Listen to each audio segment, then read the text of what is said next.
शुक्लाम्बरधरं विष्णुं शशिवर्णं चतुर्भुजं प्रसन्नवदनं ध्यायेत् सर्वविघ्नोपशान्तये।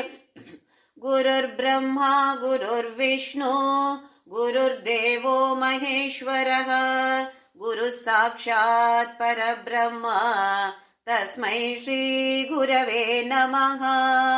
सरस्वती नमस्तुभ्यं वरदे कामरूपिणी विद्यारम्भं करिष्यामि सिद्धिर्भवतु मे सदा। हरि ओं అందరికీ శుభోదయం. దివ్యమైన భవ్యమైన నిత్య నూతనమైన అద్భుతమైన పరమ పవిత్రమైన మన లోపల ఉన్నటువంటి ఈ దేవాలయానికి అందరికీ స్వాగతం. పప్పా స్వామి రామదాస్ మా గురుగారి పాదార విందాలకు ప్రణామాలు. మా అమ్మ నాన్నకి కూడా నమస్కారాలు. భగవాన్ రమణ మహర్షి గారి రచన ఉపదేశసారం స్టార్ట్ చేసే ముందు మహర్షి గారి ఒక ధ్యాన శ్లోకం పఠిస్తూ మొదలు పెడతాం. నీలారవింద సుహృదా సదృశం ప్రసాదే తుల్యం తథా మహసి తోయజ బాంధవేన బ్రాహ్మ్యాం స్థితౌ తు పితరం వటమూలవాసం సంస్మారయంతం అచలం తమనుస్మరామః.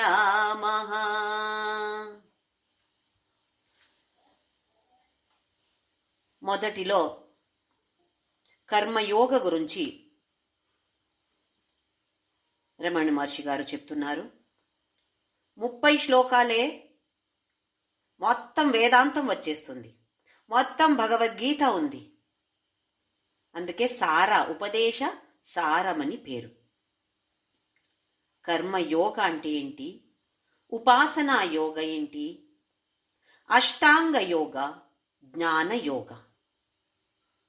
మనమేమో వేరే వేరే మార్గాలు అనుకుంటాము, కానీ అన్ని మార్గాలు మనకు అవసరమే. అందుకే మొదటిలో మనము చూస్తే భగవద్గీతలో కూడా మొదటిలో కర్మయోగ, తరువాత ఉపాసనా యోగ. అంటే ఒకటి తరువాత ఒకటి మనం చేయాలని కాదు, కానీ కర్మయోగ మనకందరికీ అవసరమే.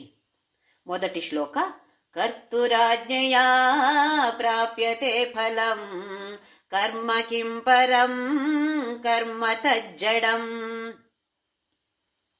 ఈ శ్లోకంలో మహర్షి గారు కర్మఫల దాత భగవంతుడు ఉన్నాడు అని చెప్తున్నారు. పూర్వమీమాంసకులు చెప్తారు, భగవంతుడని ఎవరు లేరు, మనం చేసే కర్మమే మనకు ఫలాన్ని ఇస్తున్నాయి అని అంటారు. వాళ్ళ అభిప్రాయం అది.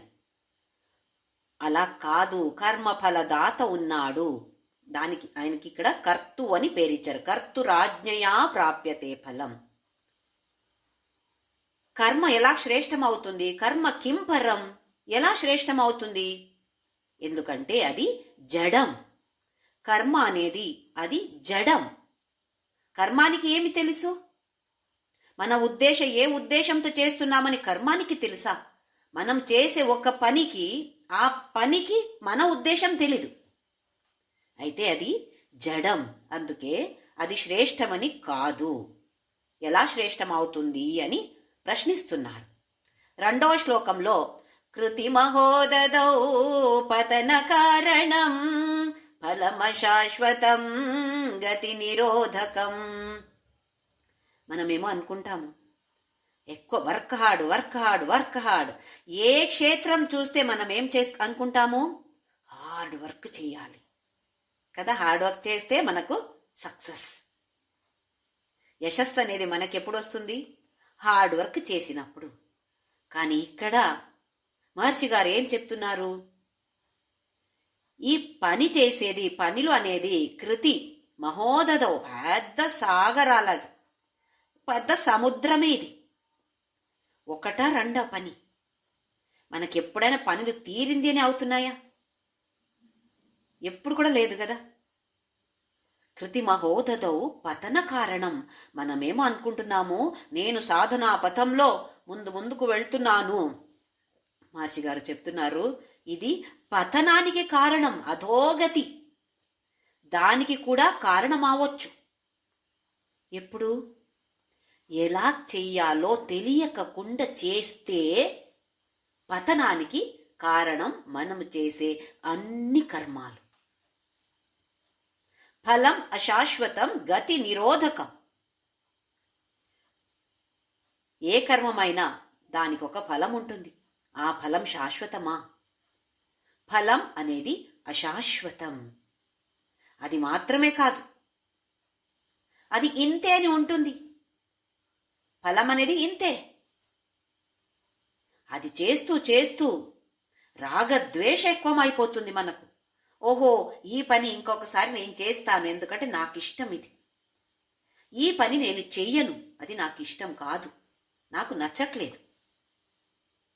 మన కర్తవ్యమైతే కూడా కొన్నిసారి మనము చెయ్యట్లేదు, ఎందుకంటే మనకు నచ్చట్లేదు.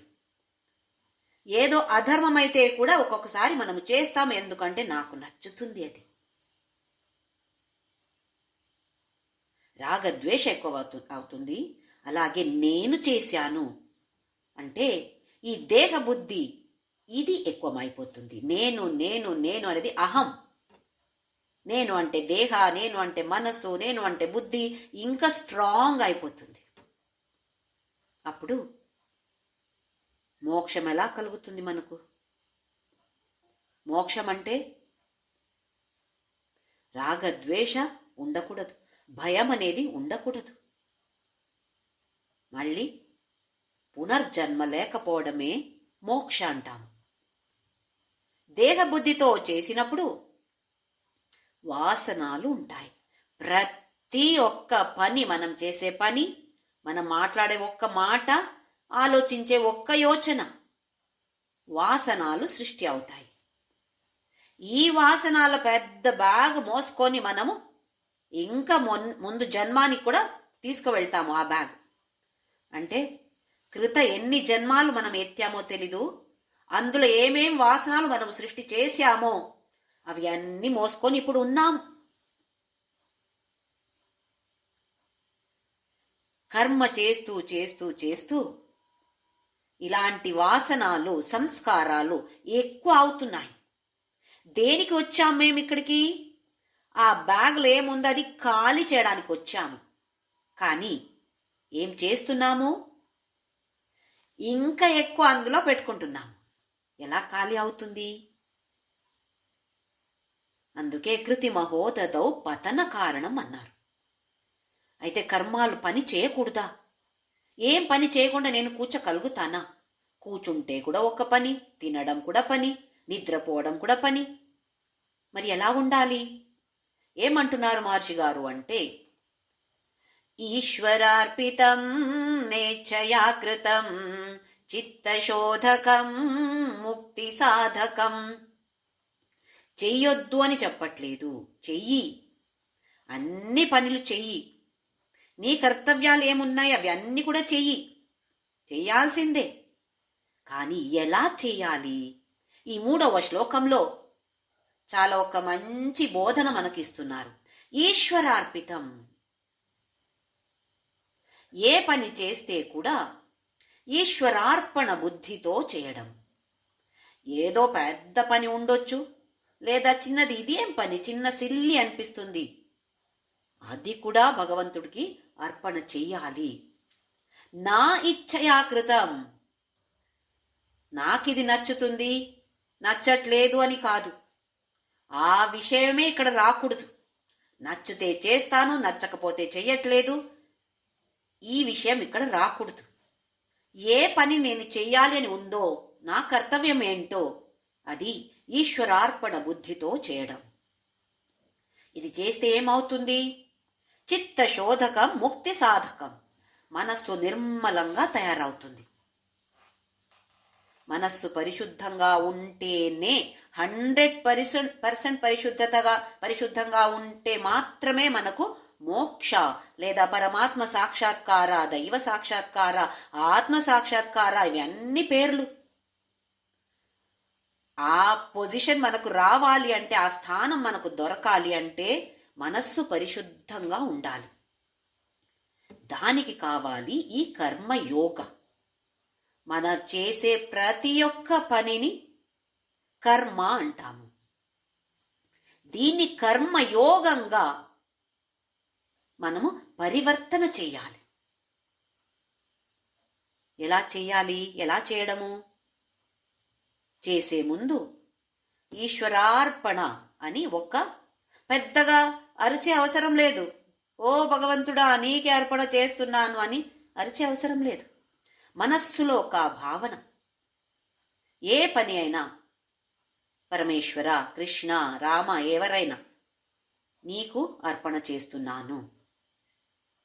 ఇంకా ఆ పనికి ఒక ఫలం వస్తుంది. ఆ రిజల్ట్, ఆ వాసన వేరు, ఆ కర్మ చేసిన పనికి ఒక ఫలం ఉంటుంది, రిజల్ట్ ఉంటుంది. అది ఎలాగైనా ఉండాలి. అది ఈశ్వర ప్రసాద బుద్ధితో స్వీకారం చేయడం. ఇప్పుడు ఏదో ఒక కోర్స్కి నేను ప్రిపేర్ అవుతున్నాను అనుకోండి, బాగా చదువుతున్నాను. ఉద్దేశం లేకుండా చదువుతానా? ఎవరైనా ఉద్దేశం లేకుండా చేయగలుగుతారా పని? ఉద్దేశం అయితే కావాలి, నాకు ఇప్పుడు మంచి ర్యాంకు రావాలి, నాకు అక్కడ ఈ కాలేజీలో సీట్ రావాలి, లేదా మంచి ఉద్యోగం రావాలి, లేదా నేను చేసిన వంట చాలా రుచిగా రావాలి. ఉద్దేశము తప్పు కాదు, ఉద్దేశం ఉండాలి. కానీ ఆ రిజల్ట్ ఎలా వస్తుంది? వండాను ఇప్పుడు, అది టేస్ట్ ఎలాగుంది? బాగుందా లేదా? బాగా చదివాను, బాగా రాశాను కూడా, కానీ నాకు కావాల్సిన ర్యాంక్ వచ్చిందా లేదా? నాకు ఈ కాలేజీలో సీటు దొరకాలి అని ఉండింది, కానీ అది వస్తుందో లేదో? రాకపోతే కూడా భగవంతుడా నాకు నువ్వు ఇచ్చిన ప్రసాదం ఇది అని స్వీకారం చెయ్యగలిగితే ఇది కర్మయోగ. లేదంటే కర్మ. ఏమి తేడా? కర్మమైతే దానికి ఉన్నటువంటి వాసనాలు ఇక్కడ మనతో అంటుకుంటాయి. కర్మయోగమైతే ఎవరికి అర్పణ చేశాము? భగవంతుడికి అర్పణ చేశాము. భగవంతుడి ప్రసాదం తీసుకున్నాము కాబట్టి వాసనంతా భగవంతుడికే వెళ్ళిపోతుంది. మనల్ని ఆ వాసనలు అంటుకోదు. అయితే ఎంత సులభ మార్గం ఉంది. చేసేటప్పుడు భగవంతా నీకోసం, ఫలం వచ్చినప్పుడు ఏదైనా నువ్వు ఎలాగిస్తావో నేను స్వీకారం చేస్తాను, నాకు ఏది మంచిదో నీకే తెలుసు. ఇలాంటి భావనతో స్వీకారం చేస్తే వాసనాలు మనకు రావు. ఇది చిత్తశోధక, మనసు నిర్మలంగా అవుతుంది. అప్పుడు ముక్తి సాధకం. ముక్తికి ఇది కారణమవుతుంది. లేకపోతే గతి నిరోధకం, పతన కారణం అయిపోతుంది.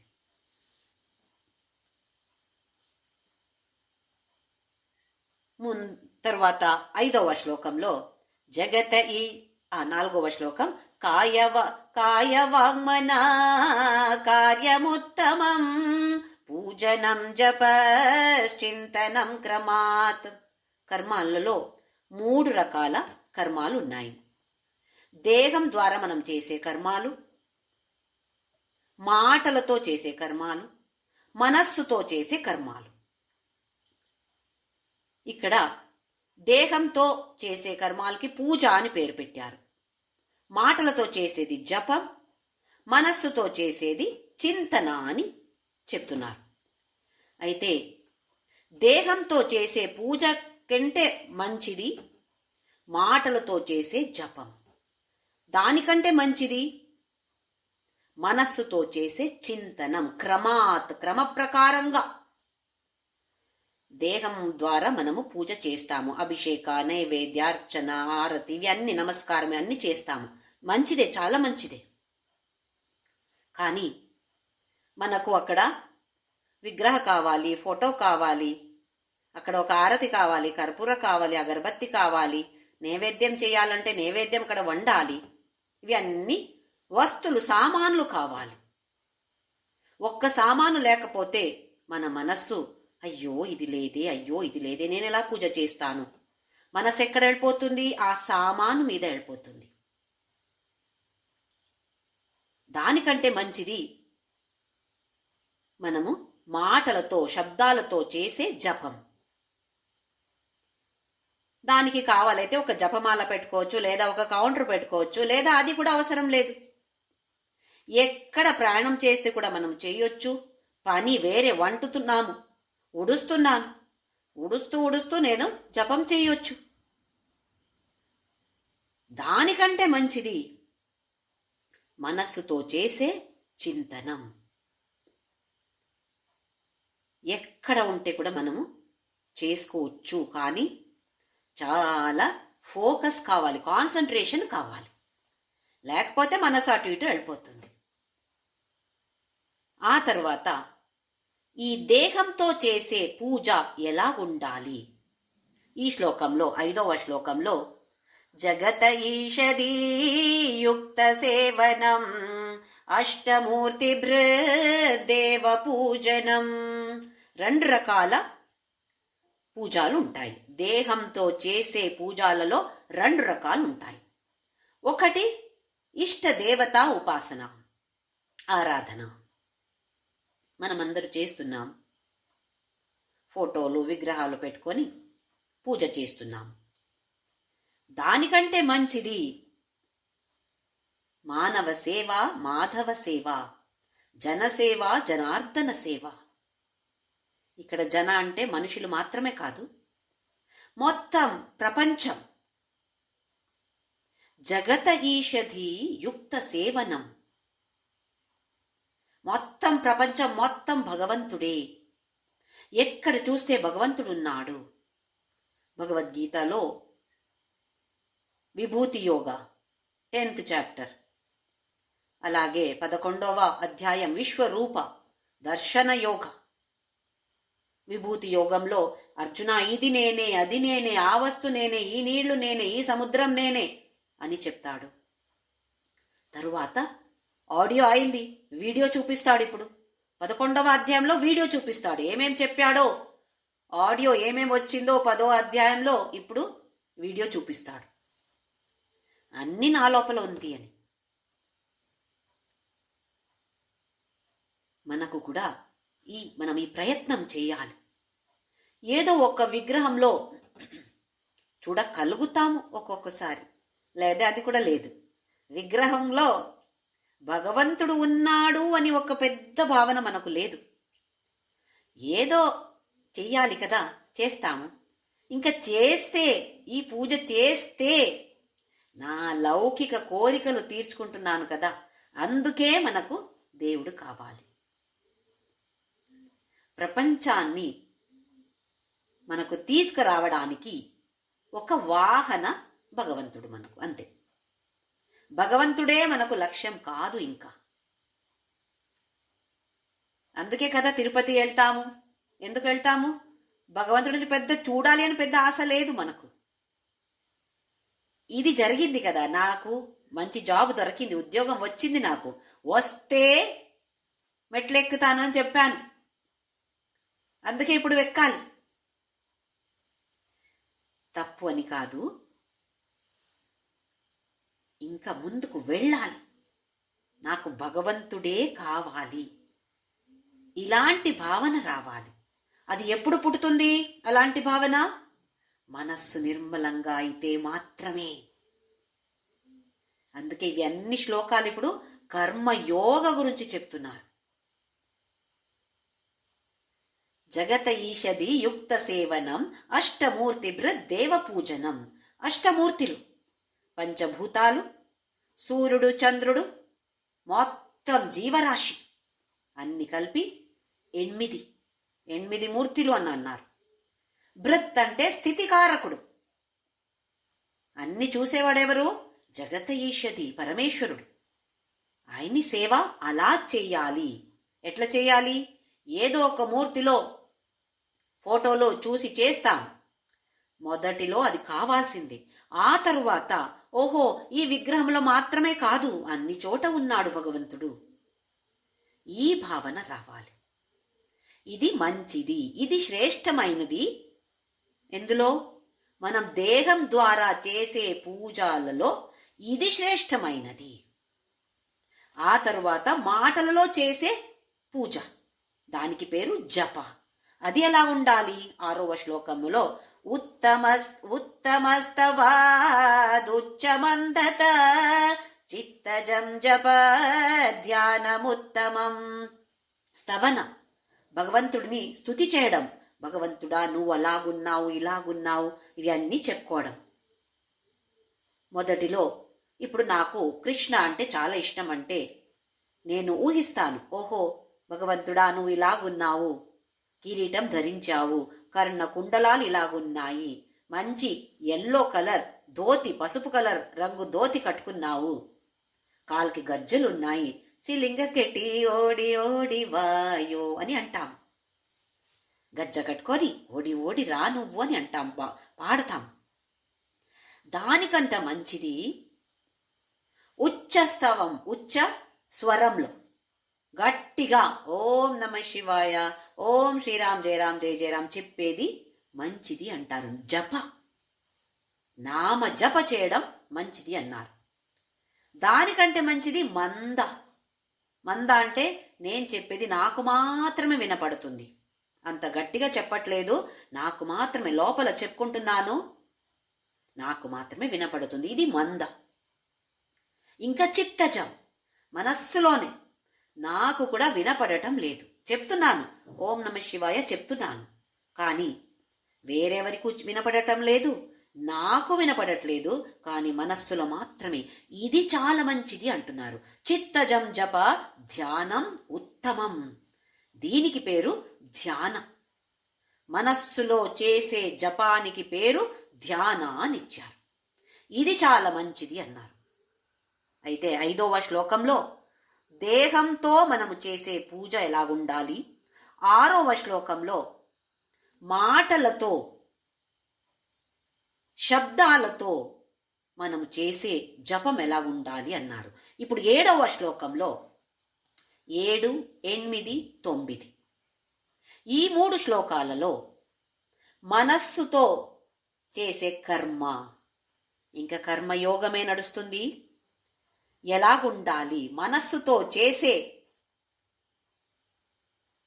కర్మాలు ఎలాగుండాలి, దీనికి ఉపాసన యోగా అని పేరు. 7, 8, 9 ఈ 3 శ్లోకాలలో ఉపాసన యోగా అంటే ఏంటి అని చెప్తున్నారు.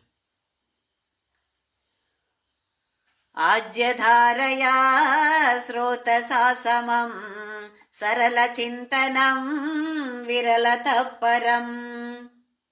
2 రకాల ధ్యానం ఉన్నాయి. సరళ చింతన, విరల చింతన, ఇవి 2 రకాలు. సరళ చింతన అంటే ఏంటి అని ఇక్కడ చెప్తున్నారు. ఎలాగుండాలి అంటే నాణ్యత, గుణమట్టం అంటాం కదా, క్వాలిటీ ఎలాగుండాలి, చేసే ధ్యాన క్వాలిటీ ఎలాగుండాలి. ఆజ్యధారయ శ్రోతసా సమం. ఆజ్య అంటే నెయ్యి లేదా ఏదో నూనె. ఇప్పుడు ధార, నెయ్యి ఒక్క గిన్నె నుండి ఇంకొక గిన్నానికి నేను పోస్తున్నాను. అప్పుడు ధార ఎలాగుంటుంది? కంటిన్యూస్గా ఫ్లో అవుతుంది. అంటే అక్కడ గ్యాప్ ఉండట్లేదు, కంటిన్యూస్గా ఫ్లో అవుతుంది.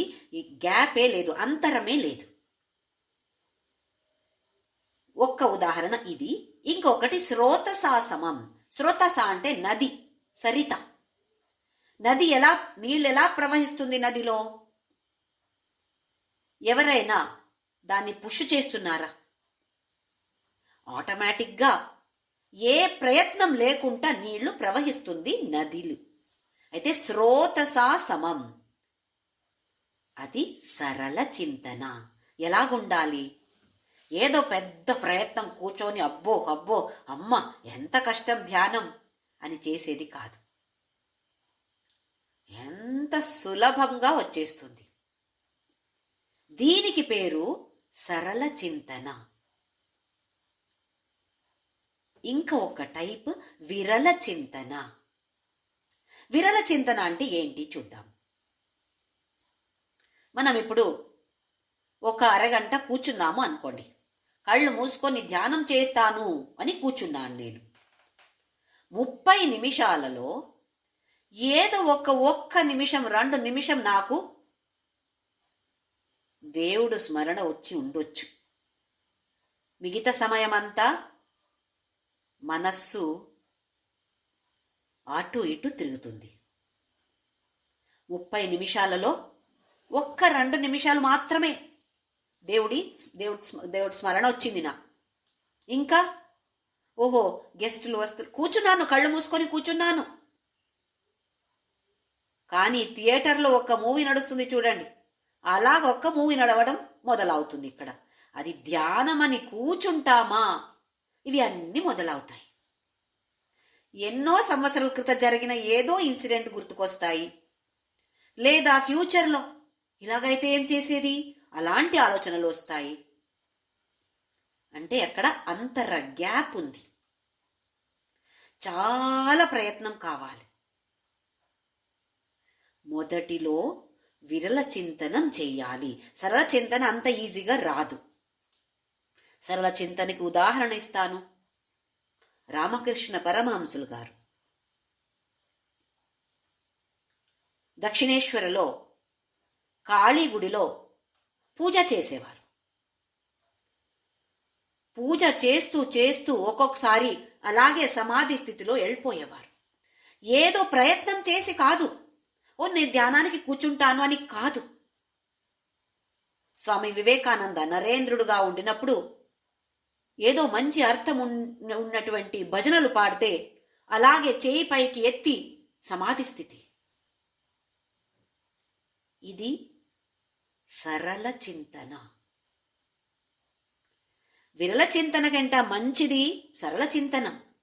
కానీ అది అంత సులభంగా వస్తుందా? దానికి ప్రయత్నం చేయాలి. విరళ చింతనతోనే మనమందరూ కూడా ప్రయత్నం చేయాలి. నాకు సరళ చింతన రావట్లేదు, నేను చెయ్యను, అలా కాదు. చాలా పేషెన్స్ కావాలి. మన ఏవ మనుష్యాణం కారణం బంధ మోక్షయోః. మన మనసే కారణం. మనమేమంటాము, ఏదో కష్ట పరిస్థితి దుఃఖ పరిస్థితి వస్తే చూడండి వాళ్ళ వల్ల నేను ఇలాగున్నాను, వీళ్ళు ఇలాగ చేశారు, అందుకే నా బ్రతుకు ఇలాగ అయిపోయింది అని అంటాం కదా. సుఖమైతే నా వల్ల అలాగ అయింది, దుఃఖమైతే కష్టమైతే వేరే వాళ్ళ వల్ల ఇలా జరిగింది, ఇలాగ అయింది. కానీ మన శాస్త్రం చెప్తుంది మన మనస్సే కారణం.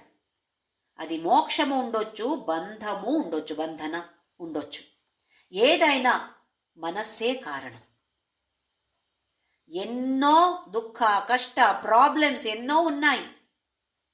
ఎక్కడ? మనస్సులోనే ఉన్నాయి.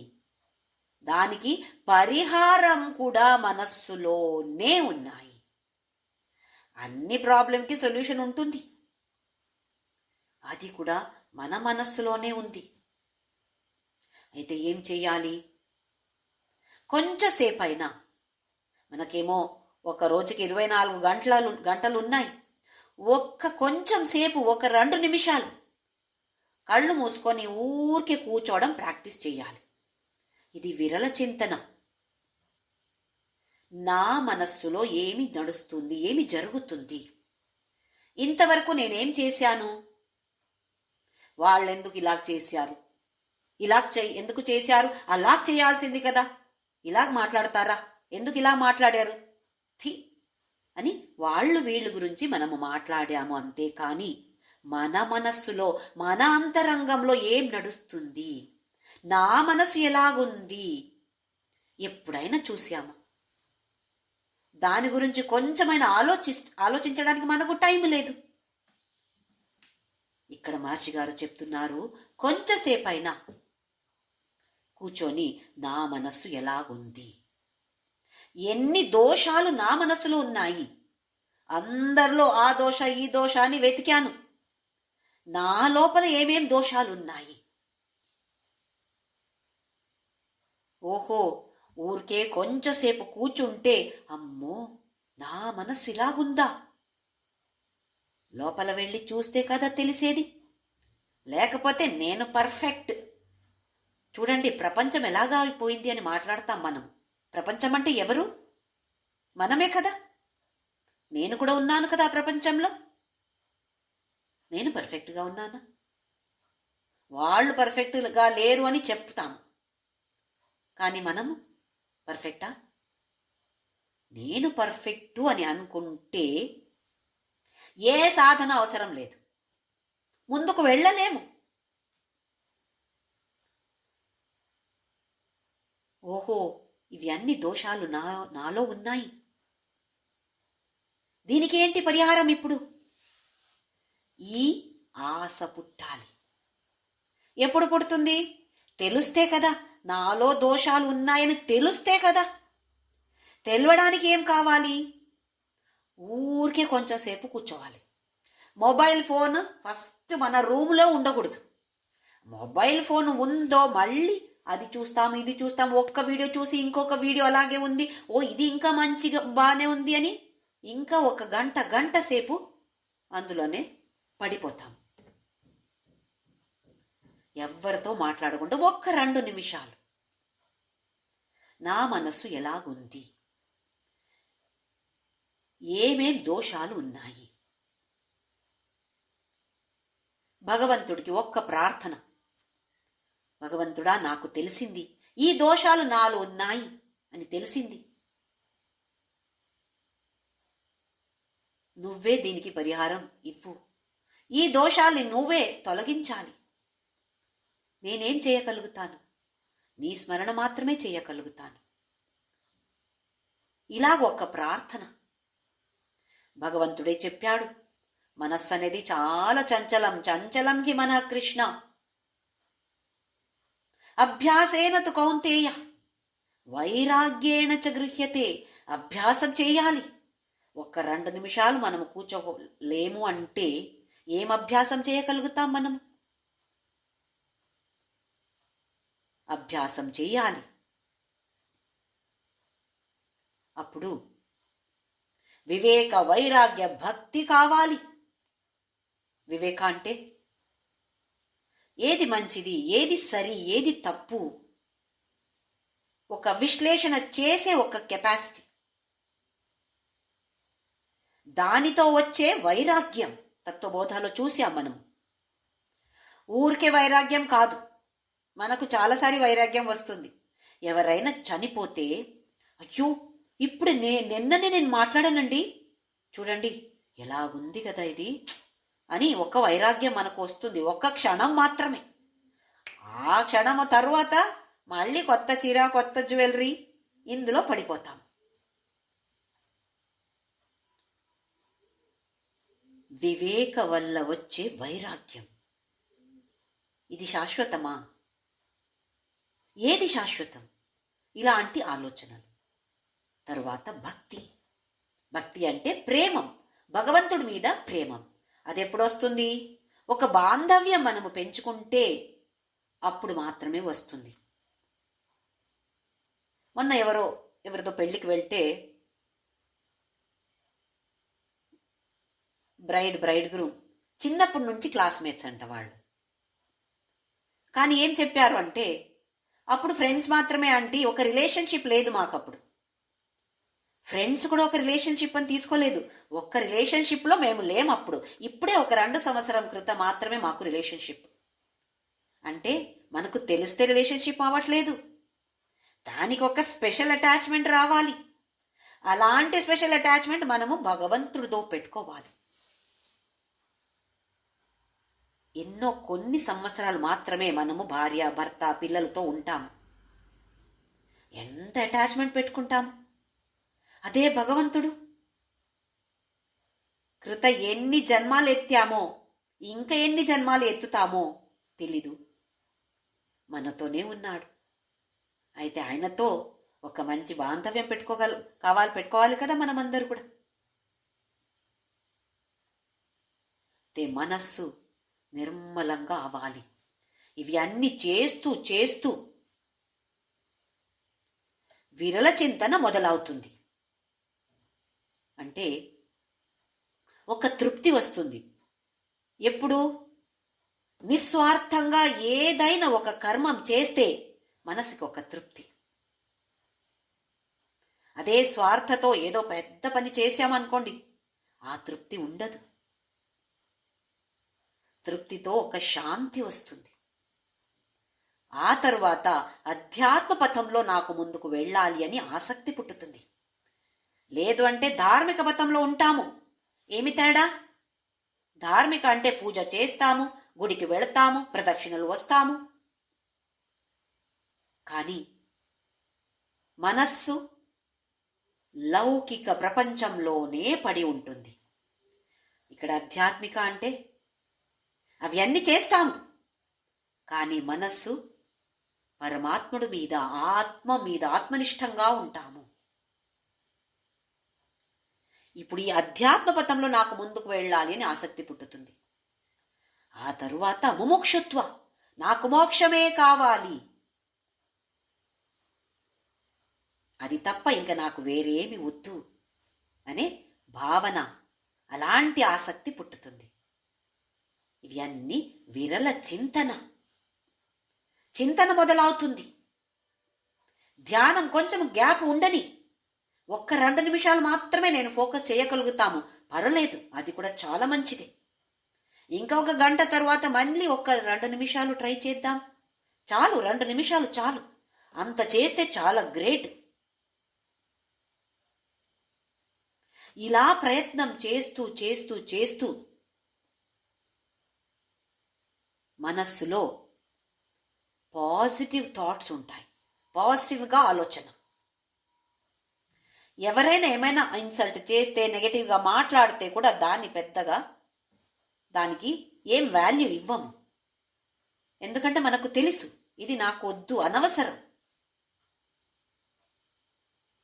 ఆ నెగటివ్ థాట్ అనేది ఒక రాక్షసుడు అలాగే పెద్దగా అయిపోతాడు. అది రాగానే అక్కడనే దాన్ని కట్ చేసేయాలి. మనం ఇలాగ అధ్యాత్మ పథంలో ముందుకు వెళుతున్నామా అని ఎట్లా తెలుస్తుంది? దానికి ఒక టెస్ట్ ఉంది, FIR టెస్ట్ అని. మనలో పరివర్తన రావాలి. ఏదో నేను ఇన్నిసారి విష్ణు సహస్రనామ చదువుతున్నా అండి, ఎన్ని సత్సంగాలు, అమ్మో ఆన్లైన్, నాకు టైమే లేదండి. చాలా మంచిదే, కానీ మన మనస్సులో పరివర్తన వస్తుందా? వేరే వాళ్ళు సర్టిఫికెట్ ఇచ్చే అవసరం లేదు, నాకే నా మనసు తెలుసు కదా. కోపం వస్తుందా? లోభం ఉందా? అసూయ ఉందా? ద్వేషం ఉందా? మన అనాలిసిస్ మనమే చేసుకోవాలి. FIR అని ఒక టెస్ట్. F అంటే ఫ్రీక్వెన్సీ, అంటే ఎన్నిసారి ఇలాంటి నెగటివ్ థాట్స్ ఉండొచ్చు, లేదా కోపం ఉండొచ్చు, లోభం, ఇలాంటి ఆలోచన నాకు ఎన్నిసారి ఈరోజు వచ్చింది, రాసి పెట్టుకోవడం. రెండోది ఇంటెన్సిటీ, ఎంత బలంగా వచ్చింది, కోపం వచ్చింది. ఒక్కొక్కసారి చిన్నగా వస్తుంది, ఒక్కొక్కసారి అమ్మో చేతులు ఏముందో అక్కడ విసిరేస్తాం. అలా వచ్చిందా? ఎంత బలంగా వచ్చింది ఆ ఒక్క భావన. మూడోది రికవరీ టైం. దాని నుండి మనకి మళ్ళీ వెనక్కి రావాలి కదా మనము. ఆ పరిస్థితి నుండి వెనక రావడానికి ఎంత టైం పట్టింది. ఒక్కొక్కసారి కోపంగా ఉంటాము చూడండి, ఎవరితో, భర్తతో భార్యతో మాట్లాడకుండా 2 రోజులు కోపం. సమయం ఎంత పట్టింది? ఎఫ్ ఫ్రీక్వెన్సీ ఎన్నిసారి వచ్చాయి, ఇంటెన్సిటీ ఎంత బలంగా వచ్చింది, దాని నుండి మళ్ళీ రికవర్ అవడానికి ఎంత సమయం పట్టింది. ఇది తక్కువ అవుతూ వెళ్ళాలి. ఈరోజు 10 సారి, ఒక్కసారి కోపం, ఒక్కసారి అసూయ, ద్వేష అలాంటి భావన వచ్చింది, రాసి పెట్టుకోవాలి. ఏమో మనం కోపం వస్తే ఆయన ఎందుకు మరి ఇలా చేయాలి, అందుకే నాకు కోపం వచ్చింది అని చెప్తాం కదా. ఎలాగైనా కోపం వచ్చిందా ఒక్కటి రాసి పెట్టుకోవాలి. వచ్చింది నాకు, ఎంత బలంగా వచ్చింది, ఇమ్మీడియట్గా మళ్ళీ సరిపోయానా లేదా ఇంకా గంట సేపు గమ్మని ఉన్నానా, అవి అన్నీ రాసి పెట్టుకోవాలి. మన మనస్సు ఉంది అని అప్పుడు తెలుస్తుంది మనకు. ఓహో, ఎన్నిసారి నాకు ఇలా కోపం వస్తాయి, ఇలాంటి భావనలు నాకు వస్తాయా, నెగిటివ్ థాట్స్ వస్తున్నాయా, అమ్మో నాకు మోక్షం ఎక్కడ దొరుకుతుంది. మరి మనకు ఒకరోజు ఎవరో జ్యూస్ ఇచ్చారు. ఎక్కడ ఒక ఫంక్షన్కి వెళ్ళినప్పుడు జ్యూస్ ఉండింది. తాగడానికి మొదలు పెట్టాను. అప్పుడు ఎవరో వచ్చి చెప్పారు, ఏ జ్యోతి తాగొద్దు. ఎందుకు? అందులో ఏదో విషం పడిందంట. ఓ, అప్పుడు ఏం చేస్తాను నేను? టెస్ట్ చేసి చూస్తాను ఒక్కసారి విషం పడిందా లేదా అని చూస్తాను అని కొంచెం టేస్ట్ చేసి చూస్తానా, లేదా అక్కడ పడేస్తానా? విషం ఉంది అని తెలిస్తే అమ్మో నాకొద్దది. ఇలాంటి నెగటివ్ థాట్స్ కూడా విషమే. వద్దు నాకు. నా మనసు ఇలా ఉండకూడదు, మంచిగా ఉండాలి, మంచి నిస్వార్థ భావన ఉండాలి, అందరినీ ప్రేమించాలి, ఎవరైనా తప్పు చేస్తే క్షమించే బుద్ధి నాకు ఇవ్వు భగవంతా అని మనం ప్రార్థించాలి. అప్పుడు మనోజయ. లేకపోతే ప్రార్థన ఎలాగుంది? అయ్యో కూతురికి పిల్లలే పుట్టలేదు, నాకు మనవడు లేదు, మనవరాలు లేదు, అవి ఇవ్వు, లేదా పెళ్ళి అవ్వాలి, పెళ్ళి ఇవ్వు, ఉద్యోగం మేమేమేమో అడుగుతాం. ఏదో చిన్నవి కూడా అడుగుతూ ఉంటాము, పెద్దవి కూడా అడుగుతూ ఉంటాం. దీనివల్ల వచ్చేది లోకజయ, మనోజయ రాదు. మనోజయ రావాలి అంటే నా మనస్సు ఇలాగుంది భగవంతుడా, దాన్ని నిర్మలంగా నువ్వు చెయ్యి, ఈ పని చేస్తాను, నా మనసు నిర్మలంగా నువ్వు చేసి పెట్టు. ఎలాంటి ఫల వస్తే కూడా దాన్ని స్వీకరించే మనస్సు నాకు నువ్వు ఇవ్వు. నాకు లేదు, తెలుసు నాకు. భగవంతుడితో ఇలా మనం సంభాషణ చేయాలి. అప్పుడు ఓహో అని అనుకొని మనకు అది ఇస్తాడంట. విరల చింతన. ఇలాగ ఎప్పుడో ఒక్కొక్కసారి వంట చేస్తూ ఓ భగవంతుడా గుర్తొచ్చింది, ఒక్క నిమిషం స్మరణ, నామస్మరణ చెప్తూ ఉంటాము, కానీ మనస్సులో రావట్లేదు కదా. మనస్సులో రావాలి, అది విరల చింతన. అలాగ అభ్యాసం చేస్తూ సరళ చింతనము కూడా అవుతుంది. అంటే సరళ చింతనం విరళత పరం. విరళ చింతన కంటే మంచిది సరళ చింతనం. ఇప్పుడు ఇది క్వాలిటీ ఎలాగుండాలి దాని గురించి చెప్పారు. ఆజ్యధారయ, నూనె లేదా నెయ్యి ధార ఎలాగుంటుంది? ఏమి అంతరమే ఉండదు, గ్యాపే ఉండదు అందులో. లేదా నది నీళ్లు ఎలా ప్రవహిస్తుందో అలాగుండాలి సరళ చింతన. పని చేస్తూ కూడా ఒక్క మనస్సు అక్కడ ఉండాలి. ఒక పార్ట్, మనసులో ఎన్నో పార్ట్స్ ఉంటాయి మనకు. వంట చేస్తూ కరెక్ట్గా ఉప్పు వేస్తున్నాను, కారం వేస్తున్నాను, కానీ మనస్సు ఎక్కడెక్కడో తిరుగుతూ ఉంటుంది. అయితే మనసులో ఎన్నో భాగాలు ఉన్నాయి మనకు. ఇప్పుడు ఇప్పుడు అన్ని భాగాలు కూడా భగవంతుడి మీద ఉండాలంటే మనకు వంట చేస్తే ఆ పని అవ్వదు. ఒక్క భాగమైనా అక్కడ పెట్టొచ్చు కదా. అయితే అది క్వాలిటీ ఎలాగుండాలి అంటున్నారు. ఇంకా 8వ శ్లోకంలో భేద భావనా సోహమిత్యసౌ భావనాభిదా పావనీమత. భేద భావనాత్ సోహం ఇత్యసౌ. మనం ఇప్పుడు ధ్యానమే చేస్తున్నాము అనుకోండి. కృష్ణ ధ్యానం చేస్తున్నాను. మొన్న ఇస్కాన్ గుడి వెళ్ళాను. ఎంత మంచి అలంకారం, మళ్ళీ మళ్ళీ చూడాలి అనిపిస్తుంది. ఎంత ముద్దుగా కనపడుతున్నాడు కృష్ణుడు. జిగ్జిగ్గనే డ్రెస్ అని వేసుకొని ఉన్నాడు. చాలా అందంగా ఉన్నాడు. అయితే ధ్యానంలో కూర్చున్నప్పుడు అదే విగ్రహం నా కళ్ళ ముందు కనపడుతుంది. నాకు ఆ మంచి డ్రెస్, ఫ్లూట్ పట్టుకున్నాడు ఇంట్లో చేతిలో, కాళ్ళు ఇలాగుంది అలాగుంది, అవి అన్నీ మనస్సులో తీసుకువచ్చి ధ్యానం చేయడానికి మొదలు పెడతాము, లేదా ధ్యానం అలాగే చేస్తాము. ఇక్కడ భేద భావన ఉంది. కృష్ణుడు వేరు, నేను వేరు. కృష్ణ అంటే సర్వవ్యాపి, నేను ఇక్కడ మాత్రమే. కృష్ణ అంటే సర్వశక్తిమాన్, నేను అల్పశక్తి. ఒక చిన్న బ్యాగ్ మోసుకోవాలంటే అమ్మో నా వల్ల కాదు. ఎంత శక్తి ఉంది మనకు. కృష్ణుడు అంటే సర్వజ్ఞుడు, నేను ఎంతో ఇంత జ్ఞాన అల్పజ్ఞుడు.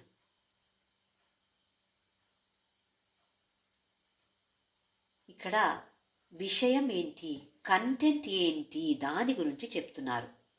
7వ శ్లోకంలో క్వాలిటీ, నాణ్యత ఎలాగుండాలి అని అన్నారు. ఈ శ్లోకంలో విషయం ఎలాగుండాలి, దేని మీద ఫోకస్ చెయ్యాలి. భేద భావనతో చేస్తే తప్పు అని కాదు, కానీ దానికంట మంచిది సోహం ఇది ఇత్యసౌ. సోహం, సహ అహం, నేనే అతను, అహమిత్యేవ విభావయే భవానీం అని ధ్యాన శ్లోక లలితా సహస్రనామంలో పాడుకుంటాము మనము. అహమితి, నువ్వే నేను, నువ్వు వేరే కాదు. ఆ భావనతో చేసే ధ్యానం. విషయం ఏంటి అక్కడ? భగవంతుడే, కాని అహం బ్రహ్మాస్మి. భేద భావనతో చేసే ధ్యానంలో భగవంతుడు వేరు, నేను వేరు. భగవంతుడికి ఒక రూపం ఉంది, ఆ రూపం మీద ధ్యానం చేస్తాం. భేదభావ లేదు అంటే నేనే అతను, అహం బ్రహ్మాస్మి తత్వ. పరమాత్మ జీవాత్మ ఒక్కటే. ఈ తత్వ సగుణ, మొదటిది సగుణ, ఆ తరువాత నిర్గుణ.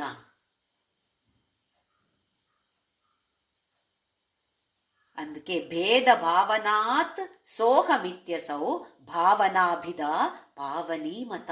అలాంటి భావనతో, నువ్వే నేను, ఈ భావనతో చేసే ధ్యానం పావనీమత, పరమ పవిత్రమైనది. అది మొదటిలో రాదు. దానికి చాలా ప్రాక్టీస్ చేయాలి. విరల చింతన చేసి తరువాతనే సరళ చింతన. సరళ చింతనలో మొదటిలో భేదభావతో, ఆ తరువాత ప్రాక్టీస్ చేసి చేసి చేసి నేనే నువ్వు, నువ్వే నేను, ఈ భావన రావాలి. మళ్ళీ దానికి అభ్యాసేన తు కౌంతేయ వైరాగ్యేణ చ గృహ్యతే. అంత సులభంగా వస్తుందా? అంత సులభంగా వస్తుంది అంటే ఎన్నో మంది ఋషిమునిలో అక్కడ కూర్చొని, ఎక్కడ హిమాలయాల్లో కూర్చొని ఎన్నో సంవత్సరాలు చేస్తారంట తపస్సు. అవసరం అది. కానీ మనకు ఈ గృహస్థాశ్రమంలో ఉండి కూడా ఇలా చెయ్యొచ్చు. దీనికి పేరు ఉపాసనా యోగా. మనమేమో భక్తి యోగా. మనమేమో భక్తి అంటే ఏమనుకుంటాము? నాకు చాలా భక్తి అండి, సోమవారం ఈశ్వర గుడి వెళ్తాను, మంగళవారం అమ్మవారి గుడి వెళ్తాను, గురువారం సాయిబాబా గుడి వెళ్తాను, శనివారం ఆంజనేయ గుడి వెళ్తాను, శనీశ్వర గుడి వెళ్తాను, చాలా భక్తి అండి నాకు అనుకుంటాం కదా. ఒక్క విధంగా చూస్తే అది భక్తియే. కానీ ఇలాంటి ధ్యాన చేసే దానికి పేరు భక్తి యోగా, ఉపాసనా యోగా. మనం ఎక్కడ ఉన్నామండి? ఏదో పెద్ద భక్తి అనుకుంటాం కదా. విష్ణు సహస్రనామ గట్టిగా స్పష్టంగా నేను పాడగలుగుతాను. అమ్మో, ఎంత అహంకారం! స్పష్టంగా వాళ్ళన్నీ తప్పు చేస్తారు. ఎన్ని తప్పులో మన దృష్టి ఎక్కడ ఉంది? వాళ్ళు చేసే తప్పుల మీద. దృష్టి పరమాత్ముడి మీద లేదు. వాళ్ళు ఎలా పాడుతున్నారు, వాళ్ళు స్వరం ఎలా ఉంది, ఓహో ఈవిడేమో చాలా బాగా పాడుతున్నారు కానీ స్పష్టంగా పాడట్లేదు, నేను పర్ఫెక్ట్, స్వరం బాగుంది, స్పష్టంగా పాడుతున్నాను అని అనుకుంటాము. మనస్సు ఎంత అహంకారంతో నిండిపోతుంది. నా వాయిస్ బాగుంది, నేను స్పష్టంగా పాడగలుగుతాను, పద్మాసన వేసుకొని కూర్చోగలుగుతాను. ఎంత అహంకారం అది! భగవంతుడికి ఏం కావాలి? ఏ విష్ణు సహస్రనామ లలిత సహస్రనామ ఏమీ అవసరం లేదు ఆయనకి. నువ్వు ఇలాగ నీ కుండలాలు ఇలాగున్నాయని చెప్తే ఆయనకేమవుతుంది కదా. ప్రేమించాలి, ప్రేమంతో చెయ్యాలి. ఏ పని చేస్తే కూడా ప్రేమంతో చెయ్యాలి. అందుకే జగత ఈషధి అన్నారు. మొత్తం ప్రేమించగలుగుతాము ఎవరిని? నా భార్య, నా భర్త, నా పిల్లలు, అంతే. ఇంకా నేబర్స్ అందరూ వేరే వాళ్ళెందుకు మనం ప్రేమించాలి? కానీ ఈ అధ్యాత్మ పథంలో మనం ముందుకు వెళితే వివేక, ఏది సరి ఏది తప్పు, ఏది ధర్మం ఏది అధర్మం, నేను ఎలాగ ఉండాలి, ఏ మార్గంలో నేను వెళ్ళాలి. లౌకిక ప్రపంచంలో ముంగిపోయి మోక్ష అనేది ఒకటి ఉంది, ఆ విచారం కూడా మనకు తెలియట్లేదు. మనకు ఈ ఉపదేశ సారం తెలుసుకోవాలి అని ఆసక్తి పుట్టిందో 100% గ్యారంటీ ఇది ఆ అరుణాచలేశ్వరుడి అనుగ్రహం మాత్రమే. ఇంతే చాలా మనకు. దాన్ని నేను నా జీవితంలో ఎలా ఆచరించాలి? మొన్న కూడా ఎవరో చెప్పారు, చాలా మార్పు వచ్చిందండి అని. ఇంతవరకు చిన్న విషయానికి కోపం వచ్చేది, ఇప్పుడు అది చాలా తగ్గింది. ఇదే కావాలి మనకు.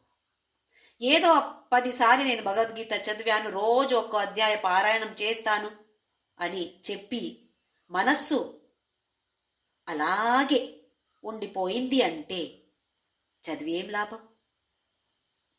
ఏదో 0.0000001% ఏదో ఉండొచ్చు. మనలో పరివర్తన వచ్చింది అంటే వేరే వాళ్ళకి కూడా తెలుస్తుంది. అమ్మో, మొన్న వరకు ఇలాగ అరిచేది. ఇప్పుడు ఆహా ఎంత మంచిగా ఉన్నారు ఇప్పుడు అని అనిపిస్తుంది కదా. వేరే వాళ్ళ సర్టిఫికేట్ కావాలి అని కాదు, మనకే తెలియాలి ఇంతవరకు నేను ఇలాగున్నాను, ఇప్పుడు కొంచెం కొంచెం నేను ముందుకు వెళుతున్నాను, నాకు తెలుస్తుంది. అందులో ఒక తృప్తి వస్తుంది. ఆ తృప్తి వచ్చి నేను ఇంకా ముందుకు, ఇంత చిన్న విషయాలు నేను ఇలా పట్టుకున్నాను అంటే, నాకు తృప్తి వచ్చింది అంటే ఇంకా నేను ముందుకు వెళ్ళాలి. అప్పుడు ఇంకా ఎక్కువ ఆసక్తి పుట్టుతుంది. అలాగే ముందుకు వెళ్ళి తరువాత ఆ ముముక్షుత్వం వస్తుంది అంటుంది మన శాస్త్రాలు. లోకం నుండి కొంచెం కొంచెంగా డిటాచ్ అవ్వాలి.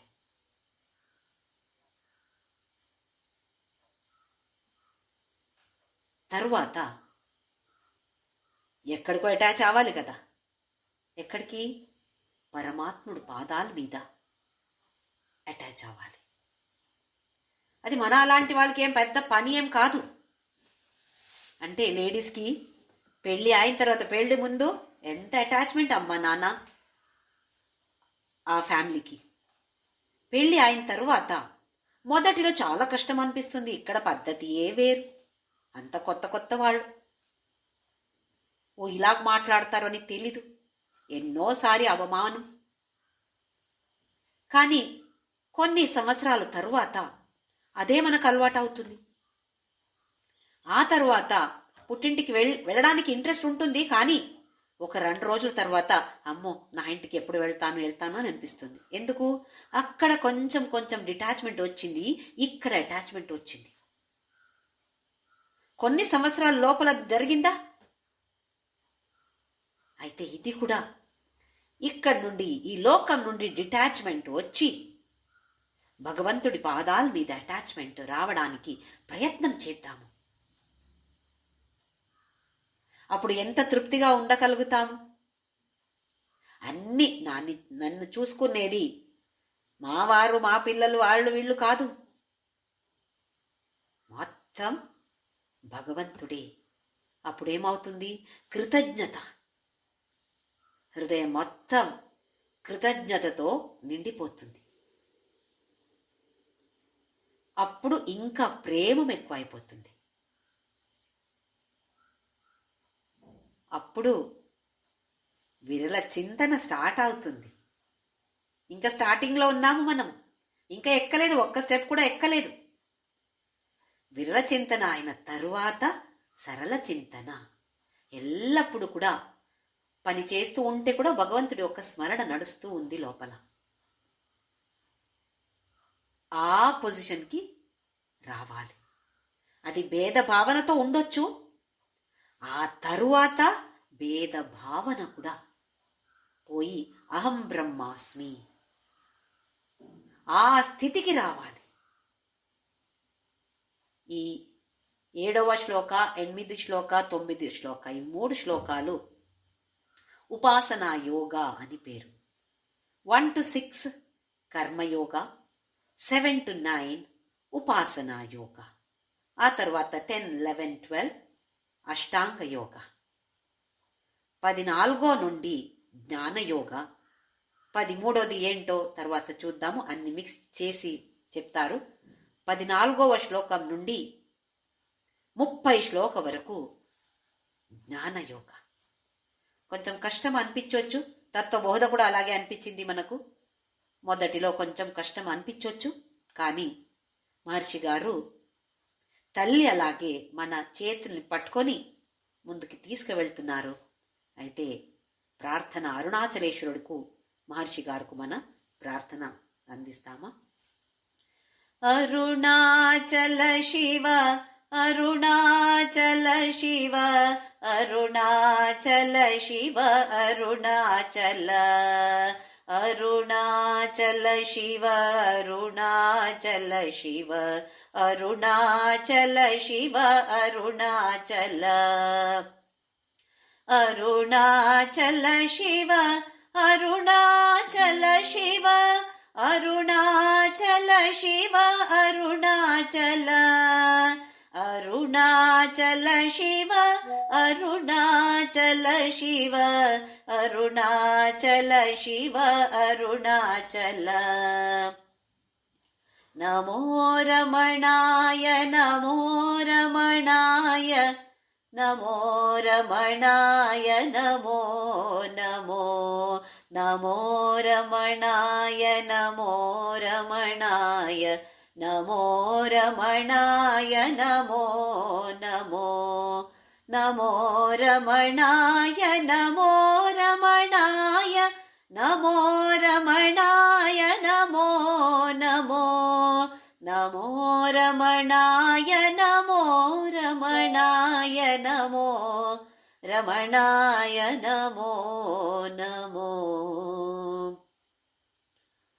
ओम श्री राम जय जय राम ओम श्री राम जय जय राम ओम श्री राम जय जय राम ओम श्री राम जय जय राम ओम श्री राम जय जय राम ओम श्री राम जय जय राम ओम श्री राम जय जय राम ओम श्री राम जय जय राम ओम श्री राम जय जय राम ओम श्री राम जय जय राम ओम श्री राम जय जय राम श्री राम जय जय राम ओम असतो मा सद्गमय तमसो मा ज्योतिर्गमय मृत्योर्मा अमृतं गमय ओम शांति शांति शांतिः लोका समस्ता सुखिनो भवन्तु लोका समस्ता सुखिनो भवन्तु लोका समस्ता सुखिनो भवन्तु।